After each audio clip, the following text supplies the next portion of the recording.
हमने देखो एनसीईआरटी किताब में सब बेतुकी थ्योरीज पढ़ी हमने कि पूरी दुनिया जो है बम फटके बनी। Big bang theory, there was infinitesimal small part of particle with infinite density, infinite pressure, infinite temperature. उसमें आग लगी, पता नहीं कैसे लगी, आरडीएक्स था, क्या था, फटा। उसके बाद ये नदी, पहाड़, ये सब पूरी दुनिया बन गई। ये पेड़ पौधे आ गए, पेड़ पौधों में फोटोसिंथेसिस भी हो गया।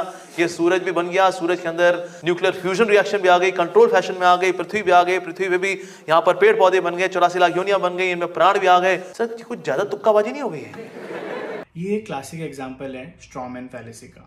स्ट्रॉमैन फैलेसी यानी जब आप किसी के आर्ग्यूमेंट को लेते हैं, किसी के तर्क को लेते हैं और उसका एक वीक और एक गलत या फिर कोई गलत वर्जन बनाते हैं और आप उसका जवाब देते हैं।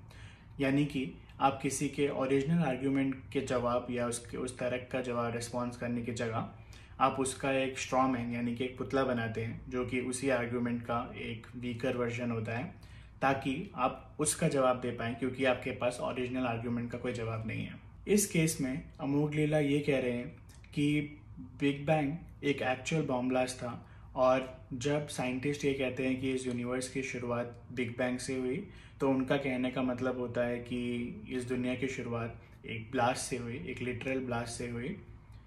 और फिर अमोघ लीला इस बात का जवाब इससे देते हैं कि हमारी दुनिया इतनी कॉम्प्लिकेटेड और इतनी सुंदर और इतनी बड़ी है, ये किसी ब्लास्ट से कैसे शुरू हो सकती है।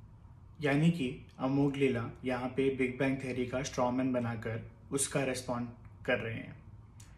जैसा कि हम सब जानते हैं कि हमारा यूनिवर्स एक्सपैंड कर रहा है, तो साइंटिस्ट ने इसी फैक्ट को उठाकर ये अनुमान लगाया कि अगर हमारा यूनिवर्स अभी एक्सपैंड कर रहा है तो इसका कोई ना कोई स्टार्टिंग पॉइंट रहा होगा।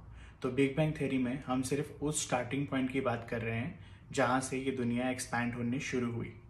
बिग बैंग के स्टार्टिंग पॉइंट से लेके अभी तक लगभग 13.8 बिलियन ईयर्स गुजर चुके हैं और जैसे जैसे साल बीतते गए हमारे यूनिवर्स ने गैलेक्सीज, स्टार्स और प्लैनेट्स बने और लाइफ की शुरुआत भी हुई।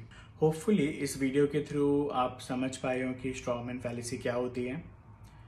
अगली बार जब आप किसी को भी किसी और के आर्ग्यूमेंट को रिप्रेजेंट करते हुए देखेंगे तो आप पहचान पाएंगे अगर वो उसके आर्ग्यूमेंट का स्ट्रॉमैन बना रहे हों।